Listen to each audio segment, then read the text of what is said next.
கப்பல்ல சுற்றுலா பயணம் செஞ்சு கொண்டிருக்கும் பொழுது, ஒரு 14 ஃப்ளோர் இருக்கிற ஒரு கப்பல் ஒண்ணுல சுற்றுலா பயணம் செஞ்சு கொண்டிருக்கிறாங்க.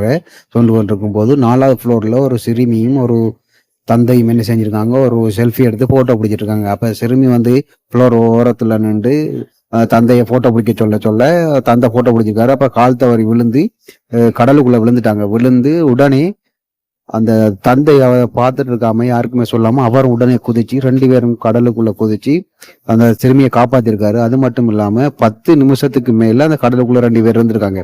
கப்பல் இந்த டைம்ல வேகமா போய் கொண்டிருக்கு. அப்ப உடனே எச்சரிக்கை ஒலிய எழுப்பியிருக்காங்க. எழுப்பும் பொழுது உடனே கப்பல் ஓட்டுற கேப்டன் என்ன செஞ்சுக்காரு, உடனே அந்த கப்பல் ஸ்பீட்டை குறைச்சி உடனே மீட்பு குழுவையும் உடனடியாக ஒரு படகு மூலம் அனுப்பி அவங்கள 20 நிமிடங்களுக்கு பிறகு அவங்க 2 பேர் உயிரையும் காப்பாத்தி 2 பேரையும் கப்பலுக்குள்ள மீண்டும் எடுத்து சென்றிருக்காங்க. அந்த காணொளி இப்ப கடுமையா வைரலாகி